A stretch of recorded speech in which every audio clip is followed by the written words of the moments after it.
mine I think has been mentioned severally. I think we need a focused vehicle beyond, Kempta is too big, focuses on manufacturing. So we need a vehicle that will actually articulate our issues and push for implementation in terms of policy, but at the same time also need a commitment from government to say that, because I mean, the guys who are going to sit on this same policy team would be busy guys.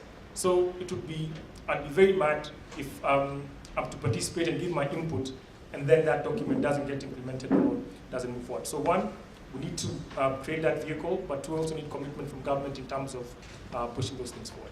Excellent. Kaboro? Primarily a contractor ranking system of sorts, and also a policy sort of mechanism for the business side. Can start questions with David. Specific policy framework that makes the private sector believe that we're on the same side. It's easy for us to sit here and say that we're on the same side, but I don't think many of the people feel that. So we need to be deliberate about making sure that we're supporting local entities, local entrepreneurs, not giving them favors, but giving them an advantage because being Kenyan, we want to grow the capacity in this country. All right, Dan. 2 points. There's no use staying a startup for 10 years or 20 years, because a lot of our companies are still startups even at 20 years. We have to develop our businesses to become multinationals from day one, which means you're working from the rear side, you're working from the exit. What do you want that company to be in 10, in 20 years? So one of the things we're trying to do is we have an angel investor network business where we bring in startups and growing companies into a room where we have a few investors and they pitch for that opportunity. Now, that helps you to structure your business. That helps you to get the questions that you need to answer as you develop your business, even if it's in early stage. So you might want to, just review your business from the outside and say, how can I make it better? So that it is possible to attract investment. The second point I wanted to add, I think this is more towards the government side. One of the things we are finding in the market, as companies come to us for LPO financing, or they come for factoring, it is impossible to get a government institution to escrow those payments to the financiers. The government institution will say, no, you deal with your financing. But that doesn't make it safe for me to finance that business. I need the government institution or parastatal to say, if you finance him, I will pay you directly, or I will pay into an account where you have control. To that extent, I'm willing to open my financing books to whatever space it can take.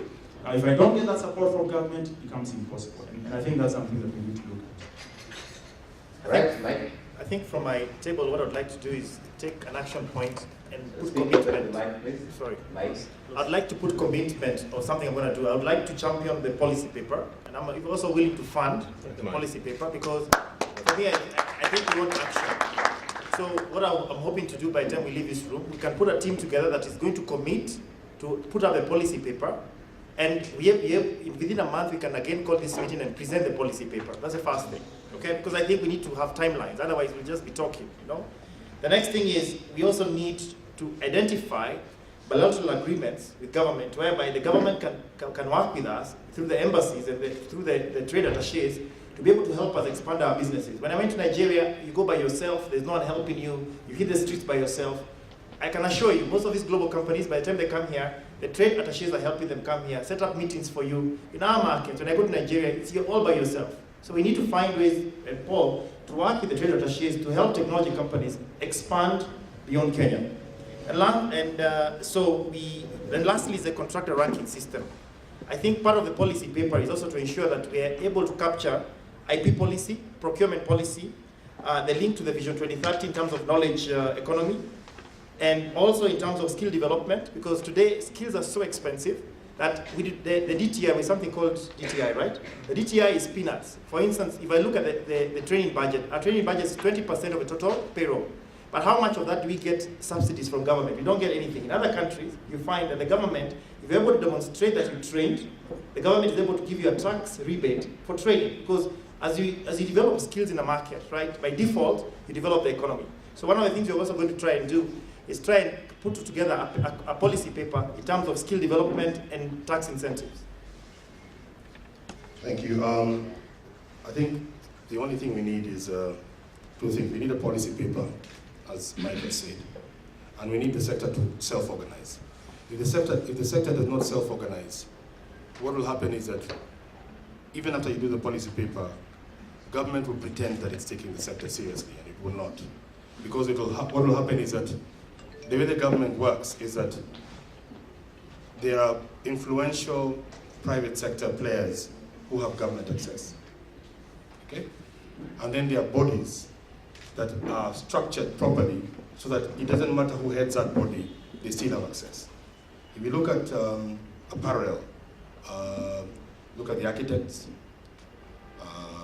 look at the lawyers, I think it's time now to say the IT sector needs to start speaking with a little more authority. So I think I welcome what you're saying. And it's not cheap. What you're suggesting is not cheap. I mean, it's not easy to have a high quality paper that you can submit to government. There's a lot of research, and so that it's not what you're bundling is not a bunch of ideas.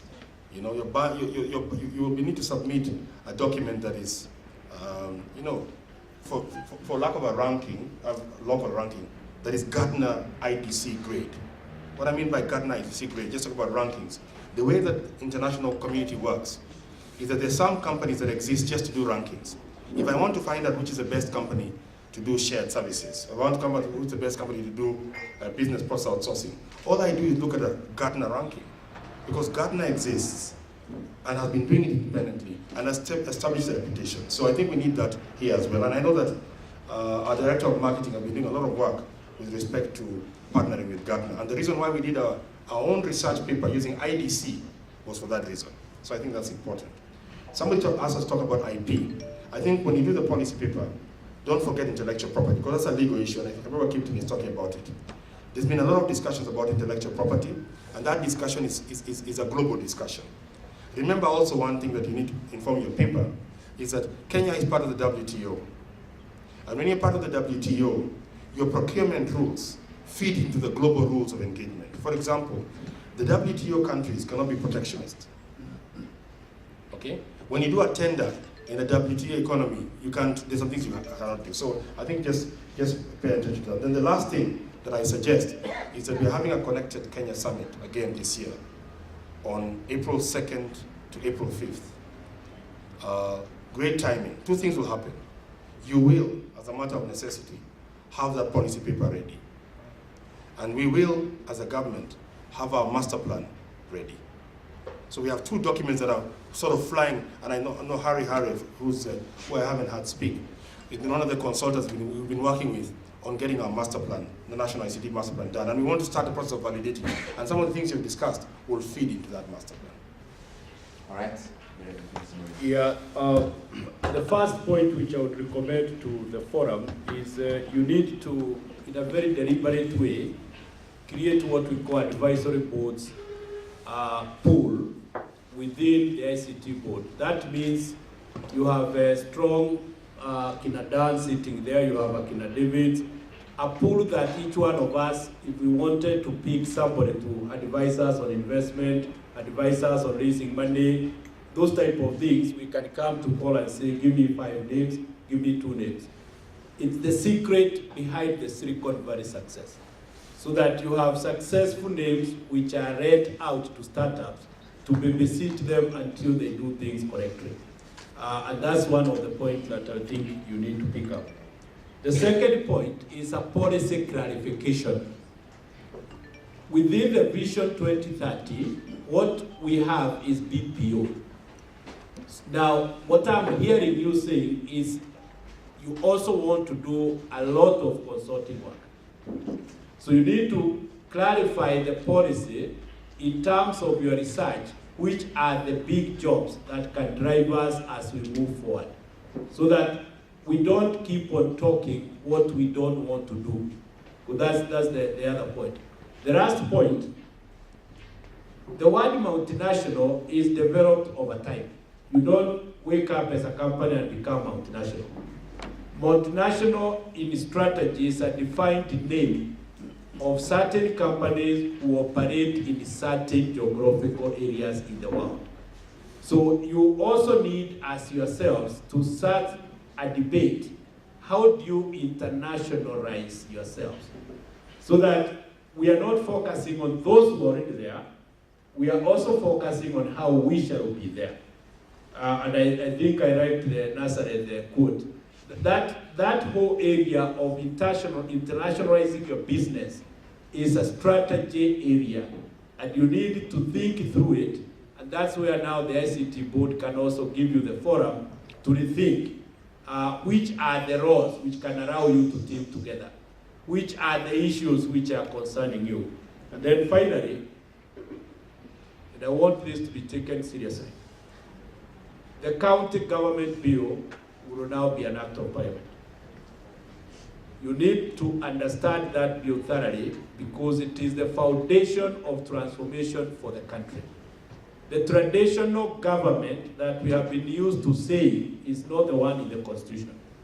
So you need to understand those two levels, the county and the national, so that when you are debating taxes, you are debating with the Commission of Revenue Allocation. If you are debating budgets, you are debating with whoever will be doing that. So we need in the policy material to internally agree the new way of Kenya. How do you want to lobby into that new Kenya? Because to me, that's where your success is sitting. There is no political confusion that you are an important industry. I think the issue remaining is the modeling of your industry. And then finally, and very finally, procurement, there is somebody called the owner of the money. Some of the jobs that will make you complain is because the owner has also said, I'm giving you this funding to do this thing as government, provided these are the people to it. So you also need to understand your poverty sometimes plays into these games.